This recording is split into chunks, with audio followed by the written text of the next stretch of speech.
Hello, what up guys, how you doing? It is Lasty here. Welcome today to a new episode of the FIFA 21 Ultimate Team Road to Glory episode number 22. Happy Monday, I hope you're all doing well. Just before we get started in this episode, as always, I've uploaded twice on Sunday, yesterday. Check out both episodes before you come and watch this one. You can pause this, go back in case you missed something, because they were both pretty good episodes in my opinion, and you don't want to miss them. And now that you've done that, welcome back. You've probably been binging me for a little while now. Welcome to the new episode today. Do me a favor, I know I harp on about it all the time, but hit me with a thumbs up. I want to see 7,000 likes later on tonight. We've missed it a couple of times over the last few days. I want to see that like target getting hit. Thank you very much. It means the world to me. Subscribe as well if you're new. So, Weekend League is, I know it's Monday. Today, the Weekend League is still happening. It's still going on because it got delayed by a day, didn't it? So, I've still got some games to play. Like, where we get to right now, at the end of this episode, is where I'm at right now. I haven't played any more yet, so we'll see exactly how we're getting on by the end of this video. But right now, we're 6-0.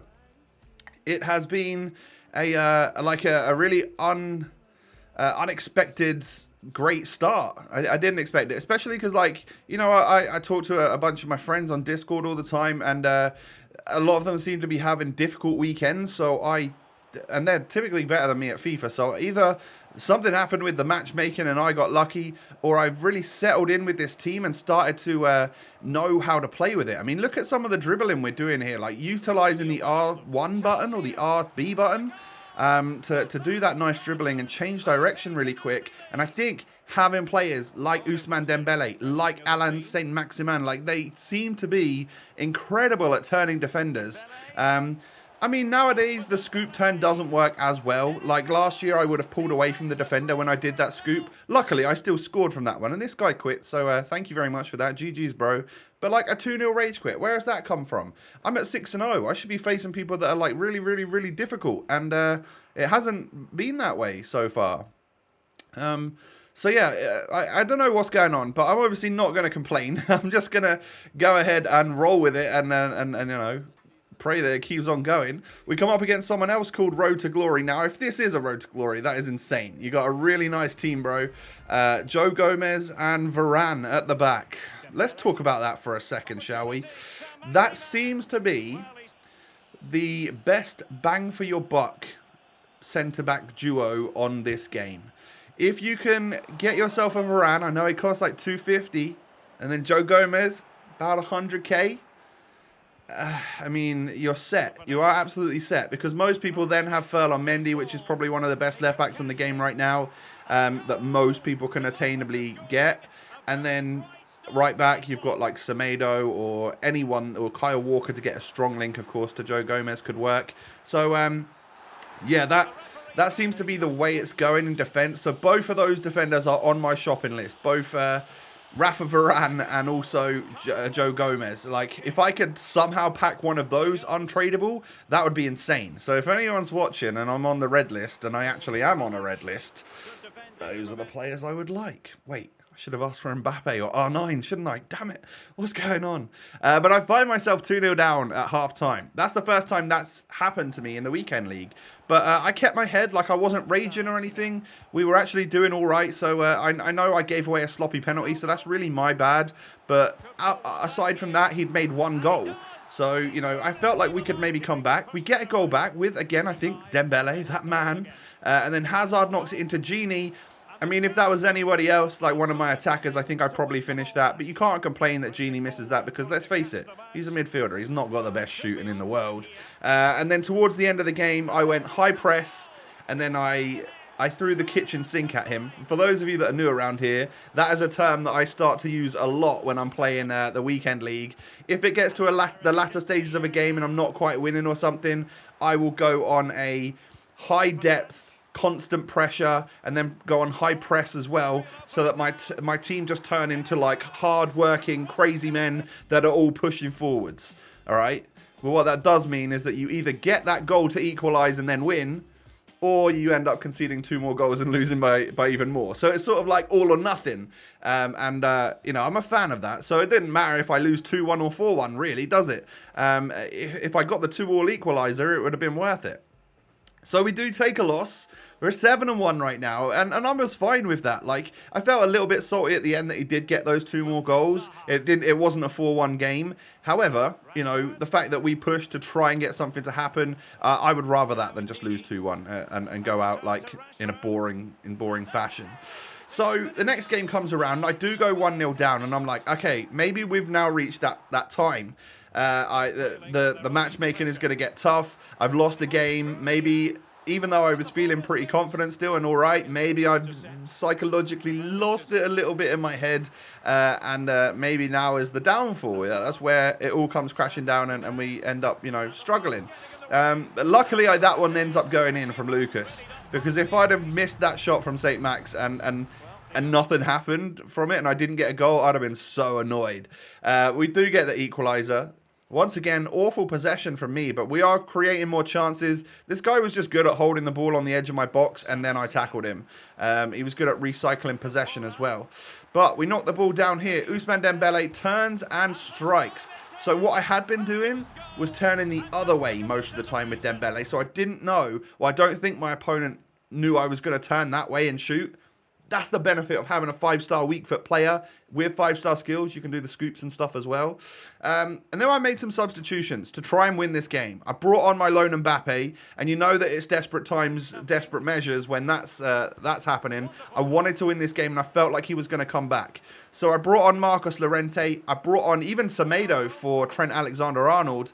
I've swapped them both around, and then Eden Hazard goes and does that. And I'm like, come on! Although I was a little bit like, damn it, I shouldn't have used a lone Mbappe. I've already got my 2-goal cushion now. So be it. He does end up getting a goal back. So it could have been squeaky bum time for like the last few minutes of this game. However, Llorente, the substitute, plays it to Mbappe, the substitute. And look at that. That is late game, super pace, more like stamina, more fuel in the tank than the defender. And I am able to just get that winning goal with Mbappe. He saves the day once again. Although we didn't need it, we would have won 3-2. It's nice to get that 2-goal cushion. So after losing a game, we go into a really tough match and then actually win it. So like it's like not like we're going down this losing spiral now. Once again, confidence is now right up there. I'm 8-1, and I'm like, what is going on? So at the time I was playing, I just thought, I almost felt a little bit invincible. It just felt like things were going really well. I was having so much fun playing this, which the weekend league is not normally fun. And I'm sure, because we've gone on such a great start, that at some point the bottle will happen and I will lose 5 games on the trot, and then I will say that the weekend league wasn't fun. But right now, I'm loving it. I was actually having a great time. Really enjoying the goals that I was earning in game. And then when you get a couple of quick rage quits like that, like, it's also very helpful. It's beneficial. So we've actually had a few rage quits so far this weekend where I generally didn't think I was going to get any. And that pushed me up to 9-1. So my first 10 games this weekend league, I literally only lost once. As a road to glory who hasn't spent any money on this game and classes himself as like the everyday man and like super average at this game, I couldn't believe it. I was kind of shocked. And then I missed that sitter with Dembele, and I'm like, okay, what's going on here? But look at this. I end up picking the ball up, I think, with Trent winning that header, who's been fantastic, by the way. I don't have an issue with his pace whatsoever. I found him to be brilliant, in fact. I like him a lot. And it is the dribbling and the finish there from ASM. Gucci, baby, scores the goal for me to go 2-0 up. And we're cruising. And then I end up turning the defender there with Dembele, getting the 3rd goal. It's looking like a pause. It's looking like a rage quit. So we get 2 rage quits in a row where I never conceded a goal in those games. Fantastic stuff. So what is that now? 10-1?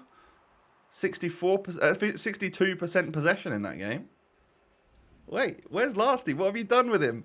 I've actually had more possession than my opponent for once. So obviously at this point in time, the vibes are high. I am enjoying things, and there's no stress right now because things are going well. It will be interesting to see what I say about this game and what I feel about this game when things aren't going so well.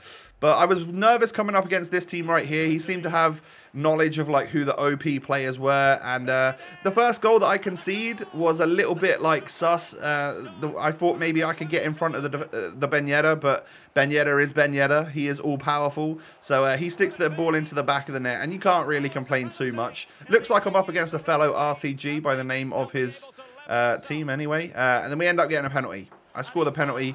Delict did not get sent off for scything me down what must have been like the denying a goal scoring opportunity. I feel like it's really quite difficult to get a straight red card on this game. Would you class that as a red or not? I may be like getting the rules wrong or something, but it just looked like you should probably be sent off for that. But anyway, we get the equaliser and it's all good, and then I go into the second half. This game was so difficult that I brought on Mbappe already in the start of the second half so I could get the most out of him. And Ben Yedder goes and scores, and I'm like, oh man, we're already now back behind. So I'm glad I've got Mbappe on. I get real lucky with the way that the equalising goal happens. Like I just somehow pick it off of Delict. And I've got too much pace at that point. And of course the finishing ability to score the goal. And then Mbappe just, I mean, that's perfect. That is perfection. It's nearly stressful because St. Max missed the first shot, but he scored the rebound, and we're 3-2 up. And right at the end of the game, he gets through with Hwang Hee-chan, and, well, good save from Courtois. So I actually turned that game around from being 1-0 down, 2-1 down. I end up winning 3-2. And that right there is where I'm going to stop the gameplay for today. So my aim for this weekend is to get to 14 wins. I imagine in tomorrow's episode we'll get there, but I reckon we'll take a lot more losses in a row, like just because I'm at such a high elo now that my average playing ability is going to start struggling. But 14 wins is what I want to get because I want to save some games for rivals so that I can also boost myself up in rivals as well. That's the idea anyway. We've unlocked ourselves a free 50k pack for getting a assist in 100 separate games or something, which you guys will all be getting as well, I guess, as you just complete your 100 games where you've got an assist in each one. We get a Foot Champions Stadium theme, which I might add on, actually. It kind of matches my colour scheme, so I'll take a look at that a little bit later. But, yeah, Rare Players Pack time. Can we get anything from my free 50k pack? Well, I guess you probably know we're going to get something because it's probably the title or the thumbnail. But I get my first ones to watch in a pack. Unfortunately for me, it's not like a walkout one or anything. It is, I've forgotten his name. It's David. I can't remember his first name, and that's annoying me now because I had it like 2 seconds ago. It's the Canadian R9, as a few people call him. But yeah, 85 pace on this player. I don't know how much he gets the chance to play. Obviously, he recently moved to Lille, as he is a ones to watch. But I don't know if he actually gets game time or anything. So if he does, maybe we can, you know, get some upgrades on him and he might turn into a bit of a beast. If not, it's a free ones to watch. I'll take it. I was happy with my 50k return there. It could have been better, but hey, it could have been a lot worse as well. Right. That is the main portion of this game, of this episode done. You know, mainly a gameplay episode. That is going to happen each week when we are focusing on the weekend league, of course. Talking about my players and my team. If I went through each individual one, you're seeing their player bios and stuff right now. Courtois in goal seems solid. I actually kind of rate him, which is good. Trent Alexander-Arnold, yeah, he's not absolutely rapid, but I think his defensive positioning is awesome. And he's been playing really well for me. And I actually moved him to centre mid, or CDM, for the latter stages of a game when I brought Sissoko off and brought Semedo on. And he worked really well in that CDM spot, so maybe that's an option for us going forwards. Diego Carlos, I love. I think he's rock solid. Eder Militao, I'm a little disappointed with. If I could change him out and get somebody else, I would like that, I think. So we'll see what we can possibly do. But yeah, I'm thinking of trying to get maybe Joe Gomez in there somehow, but I'd have to probably change the goalkeeper out. Who knows what we could do there? But yeah, I'm thinking of trying to get maybe Joe Gomez at some point in time. Ferland Mendy, brilliant. Wijnaldum, fantastic. Sissoko, pretty good. Good at what he does. But I really like and enjoy Wijnaldum actually more in my midfield. Eden Hazard, I've got no complaints, to be honest. He pops up when he needs to, and he's a tricky player and really good at the RB dribbling. Lucas Moura, I think I might have found my right winger. He seems to be brilliant. And then I've got literally no complaints and only good things to say about ASM and Ousmane Dembele. They are both brilliant on FIFA 21. Loving them. So yeah, like the squad, I'm happy with it. The result so far, 11-1. I'm over the moon with it. We'll push on towards our Gold 3 tomorrow and see how many losses we take along the way as I start to match up against elite players and stuff, no doubt. I'm sure it'll be tough, but hey, we'll try and overcome that as much as we can. And guys, thank you for watching. Do me that huge favor of hitting the thumbs up button. I'd really appreciate it. 7,000 likes is your target. Don't forget. Subscribe to the channel if you're new around here. I thank you for that. And of course, come follow me on Twitter and Instagram. The links are down below. Take it easy, everyone. Stay safe. Stay healthy. Your boy Lastly will catch you again tomorrow. Peace.